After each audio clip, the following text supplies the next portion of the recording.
Senhor. Aleluia, Jesus.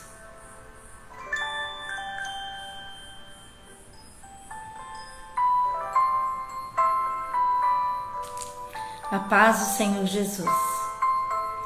Não posso muito me demorar para entrar, porque eu tenho que depois, meia-noite e meia, orar com um grupo de mulheres que nós estamos numa campanha. Clamor da meia-noite. Então eu preciso ministrar para você e depois ainda ter esse trabalho à noite que nós fazemos à madrugada. Mas eu quero deixar uma palavra para você, porque eu falei assim que o casamento ele pode ser destruído, a igreja pode atrapalhar seu casamento. E aí eu quero compartilhar com você porque eu sou cristã, sou pastora e sou casada. Mas eu quero conversar com você sobre esse assunto. Amém? É um assunto muito sério. E é um assunto que realmente ele precisa ser falado porque tem atrapalhado muitos casais. Principalmente pastores. Casal de pastor que não deixa o pastorado na igreja e traz para dentro de casa, já erra. Por que erra? Porque na verdade ele traz os problemas das pessoas para casa e esquece de cuidar da sua família. Eu vou deixar uma palavra para você para a gente começar a compartilhar. Obrigada a vocês que já entraram, Deus abençoe. Amém? Compartilha, vai falando com as pessoas desse trabalho que a gente faz. É muito importante, né? O meu canal do YouTube é muito bacana. É um canal eclético porque também fala das minhas viagens missionárias para a África, mas também fala muito mesmo de relacionamento, de perdão. E eu gostaria muito que você pudesse estar compartilhando e falando desse amor de Deus que a gente consegue falar. Tá bom? Deus abençoe sua vida. E aí a gente tem aqui um texto que eu marquei para falar com você. O texto fala em 1 Coríntios 7:33. Olha que interessante. Mas quem é casado se ocupa das coisas do mundo e de como irá agradar sua mulher. Mas quando ele fala se ocupa das coisas do mundo, não é que você vai para o mundo, mas é que na verdade a prioridade na tua vida não é o ministério. A prioridade na tua vida é a tua família, é a tua esposa. Os casamentos, quando eu falo que a igreja pode destruir o casamento da gente, é porque na verdade tem pessoas que elas não conseguem dividir muito bem as coisas. Deixa eu abaixar um pouquinho aqui. Não consegue dividir as coisas. Ou seja, é uma dedicação tão grande para o casamento, para a igreja, que a pessoa não consegue discernir. Então, por exemplo, vem para casa, vem falando de alguém, está preocupado com alguém, leva para dentro do quarto preocupações alheias, leva para dentro do quarto problemas de reuniões. E aí, ou seja, se tiver na liderança, ainda pior, né? Aí não há mais relacionamento que suporte isso. A igreja torna-se um fardo para a esposa, para o marido, quando ela dedica-se integralmente ao ministério, sendo que o Senhor nos dá como ordenança aqui, usando a vida de Paulo, o instrumento na mão de Deus, que se a gente se casa, tem que agradar a esposa, tem que agradar o marido. Jesus Cristo é o nosso foco. Porque às vezes o seu marido não tem a mesma compreensão que você sobre o ministério, sobre as coisas de Deus. E você vai ter que descer até ele para ele poder ter sabedoria, aprender com você. E quando você lida com uma situação onde você pressiona aquele que não conhece as coisas de Deus, há um conflito dentro de casa. Porque pela palavra, nós que temos mais conhecimento das coisas do Senhor, se estivermos relacionados com alguém que não tenha, pela palavra nós temos que descer, nós temos que cuidar do cônjuge e não priorizar a igreja. A igreja é bênção e para os cultos é bênção. O marido não pode te impedir, mas tem pessoas que elas não vão só para o culto.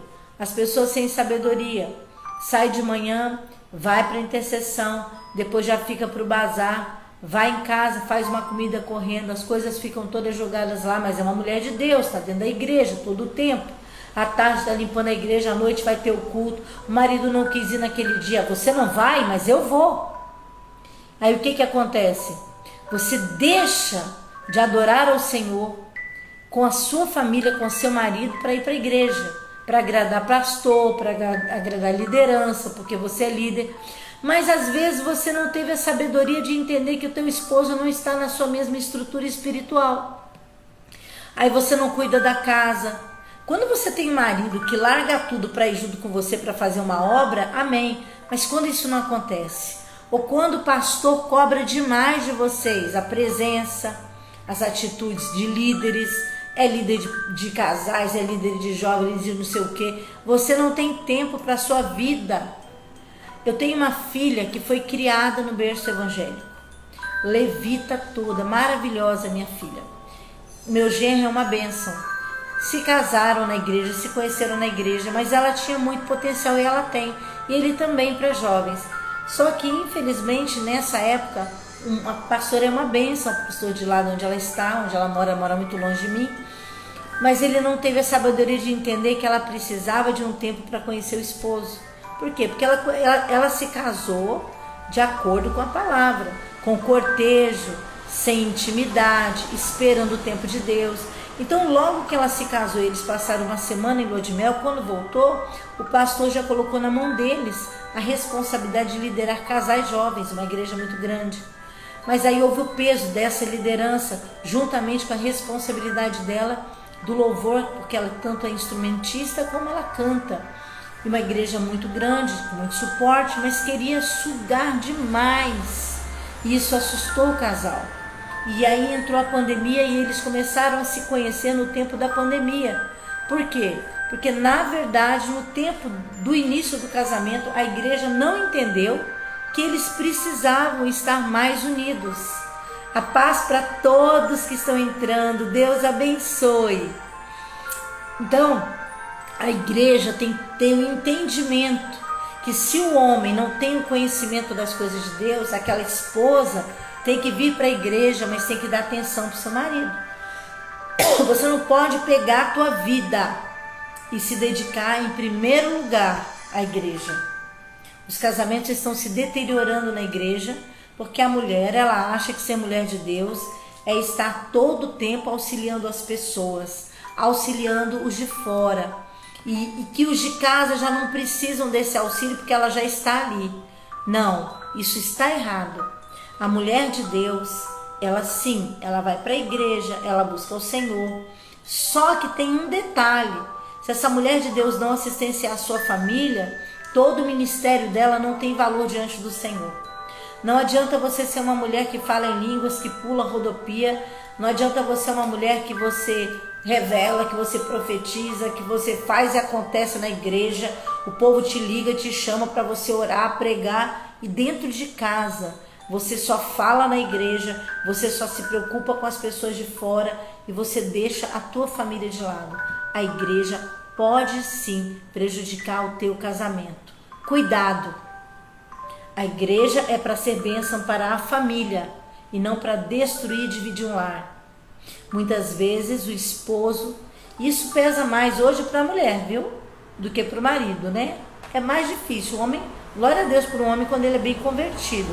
Mas geralmente a mulher, quando ela vai para a presença de Deus, ela se dedica totalmente.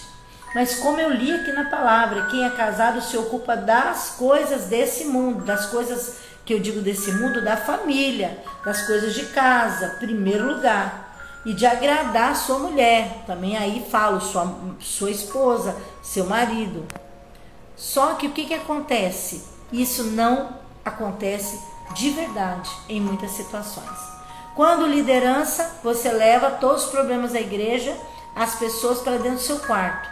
Então você está tão preocupado com a liderança, com os problemas da igreja, que você nem namora a sua mulher. Não tem mais sexo no casamento entre pastores que vão lá pedir o encontro de casais na igreja. Como é que o pastor vai falar de casais ou vai pedir para um casal vir falar sobre sexualidade, sobre vida dois, sobre namoro, sobre beijo, sobre prática do casamento, o que pode, o que não pode? Se o marido dentro de casa, que é pastor e a pastora, não vivem mais o casamento, só vivem para as ovelhas. Ô gente, por que então não está casado? Melhor que não se case. Mas para não abrasar, Paulo fala, é melhor casar. Então, se você casa, você tem a responsabilidade. de priorizar o teu esposo, a tua esposa. Casou, aqui em casa nós pensamos muito parecidos, eu e meu marido. Mas é uma questão de respeito e entendimento, né? Ele já tem anos, a vida inteira ele realmente ficou na igreja. E eu aprendi a me dedicar para as coisas do Senhor, mas nós oramos juntos. Nós consagramos hoje de manhã e ele estava ocupado no trabalho. Aqui eu fui para o quarto e fui entregar o meu jejum e ele falou: por que você não me chamou? Eu falei: bem, você estava lá ainda ocupado e eu tinha que preparar as coisas aqui porque é hora do trabalho também, tem hora do almoço.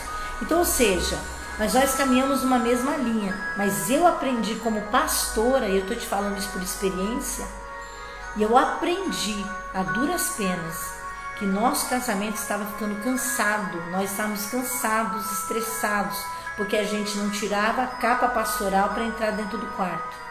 Quando você chegar no seu lar, mulher, homem, tire a capa da irmã da igreja, da missionária, do pastor, da pastora, do evangelista. Tire a capa, coloque lá e entre no quarto. Entre só o marido, entre o namorado da esposa, entre o amante da esposa. O amante, que eu digo, é o esposo, tá? É aquele que vai namorar, vai curtir a sua família. Porque senão você não vai viver.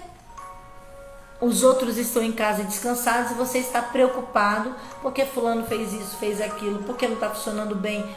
Gente, casamento, casou, a preocupação principal que Deus tem não é para você, igreja, é seu marido, sua esposa. E na igreja, se você é um santo e você é uma santa, e dentro de casa você não pratica essa santidade toda, passa o dia inteiro dentro de casa, quando chega não dá bom testemunho, cuidado, a igreja pode destruir seu casamento. Porque se seu marido não é de Jesus e você não dá bom testemunho, você vai chegar em casa, seu marido vai falar: não sei por que você fica o dia inteiro na igreja, você não dá bom testemunho aqui, você não é boa esposa, em casa grita, berra, xinga, ouve música do mundo, ou nem isso, né? Ou simplesmente é irada, marido vai procurar sempre estar de jejum. Irmãos, cuidado. A igreja tem que te ensinar a ser esposo, esposa. A igreja tem que entender que você precisa do seu tempo com a sua família. A igreja não foi feita para te sugar. Pastor que suga ovelha não é pastor, é mercenário. Então, nesse momento, deixa eu ver que horas são, gente, porque eu ainda tenho um compromisso daqui a pouco. Nesse momento eu quero só compartilhar, não estou pregando aqui, eu estou ministrando para você uma forma bacana de você viver a tua relação com o teu marido. Aqui hoje, agora entrou aqui uma ovelha minha que estava aqui no culto, conhece a minha vida, sabe da minha postura, sabe como é meu esposo e sabe que nós sabemos dividir o meu tempo com a minha família, o meu tempo de assistir Netflix, o meu tempo de estar na igreja com a minha família. Às vezes o meu trabalho é separado do meu marido, mas ele consegue entender. Mas se ele não entender, eu não vou fazer. A primeira vez que eu fui para a África foi em 2017. Ele sabia que Deus havia prometido. E eu pedi para ele para eu ir. Ele falou: vai, nega, vai porque é o teu ministério, vai porque Deus te chamou. As pessoas podem falar assim: mas nossa, o pastor deixou a pastora ir sozinha. O Senhor orientou e ele me abençoou, ninguém tem nada com isso. Meu marido me abençoou e eu fui. Fiquei lá. Só que a gente tem que ter sabedoria. Ele sofreu muito porque foram 33 dias. Não fui sábia. Da segunda vez que eu fui, eu fiquei só 15. Na terceira vez que eu fui para a África, eu fiquei 8. Agora que eu voltei agora do ano passado, ano passado, dezembro, né? Agora que eu cheguei. Eu fiquei 25 porque não tinha voo, porque era só 15. Eu falei para ele: amor, eu não fico mais de 8 dias. Aí ele me autorizou: fique 15, amor, porque você tem muita coisa para ver lá na África agora quando você chegar. Ou seja, tudo que você faz tem que ter o aval do seu marido. Tudo que você é para Deus tem que ter a bênção da sua família. Todo sacerdote tem uma ajudadora. Se ela não está te ajudando, tem alguma coisa errada no seu casamento. Você, como marido, também está se dedicando demais às coisas da igreja e deixando a sua esposa de lado. Existe uma historinha, que acredito que seja só mesmo uma história, em que a família ia para a igreja. Um dia a família levou o colchão para a igreja. As pessoas perguntaram por quê. Porque elas falaram assim, porque esse homem que está aqui, esse pastor que está aqui, é o pastor que a gente gosta. Esse é o marido que eu gosto. O que chega em casa não presta. Então o que adianta a igreja destruindo o casamento dessa família? Com que? A cobrança ou você se dedicando demais. Dedique-se a Deus. Oração não atrapalha seu casamento. Jejum não atrapalha seu casamento. Detalhe, tenha sabedoria quando se trata de jejuar do sexo sem a aprovação do seu esposo. Deus não quer sacrifício de tolo. Você pode, eu faço jejum de comida, de bebida. Eu faço jejum. Quando eu era viciada na Coca-Cola, de café. Mas eu não faço jejum de sexo mesmo. Eu já jejuei 3 meses. Como que eu vou ficar com meu marido sem sexo 3 meses? Que jejum é esse que Deus vai receber? Não vai. Besteira. Porque na verdade a sexualidade dentro do casamento é santidade. Quanto mais sexo se faz no casamento cristão, mais santo é o seu casamento. Viu? Isso é uma coisa que depois eu vou abordar com vocês. A sexualidade dentro do casamento. Quanto mais santo, para você ser santa, casada e casado, vai fazer sexo, vai namorar, vai fazer amor. Pastora, eu não estou muito animada. Então conversa com seu marido para se criar situações onde vocês dois serão felizes. Por quê? Porque o casamento não é pautado em amizade, em amiguice não, né não? É marido e mulher. Tem que ter vida ativa.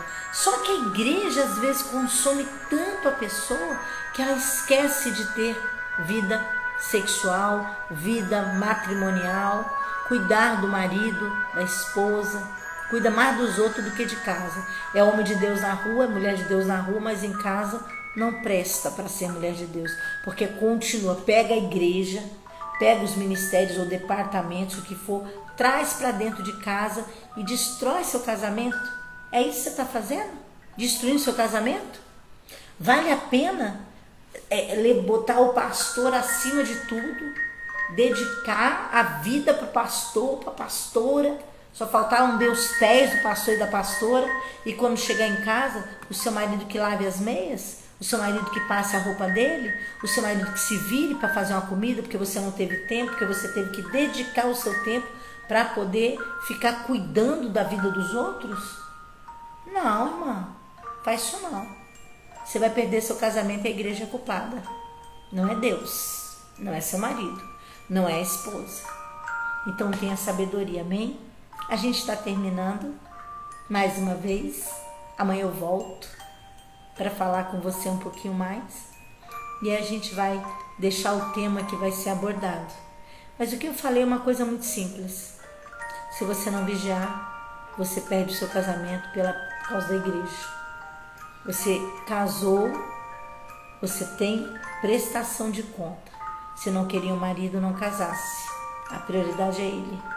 Aliança de Deus, aquele cordão, sabe, de 3 dobras que é falado na Bíblia? Então, significa você, seu esposo e o Espírito Santo. Certo? É isso que é a prioridade. Amém? Que o Senhor Jesus te guarde, te abençoe, te proteja, te ilumine, te dê força, renovo espiritual. A graça do Senhor seja sobre a tua casa, sobre a tua vida. Deus te abençoe. Visite o meu canal, Pastora Penha, #Missão África. Se inscreva, comente nos meus vídeos, nos ajude a abençoar para que Jesus volte logo e a igreja suba, lavada e remida pelo sangue do Cordeiro. Deus abençoe. Amanhã estarei de volta às 11h30. Fiz um vídeo mais cedo, uma pregação que eu trouxe aqui para a igreja. Se você puder, curta lá também.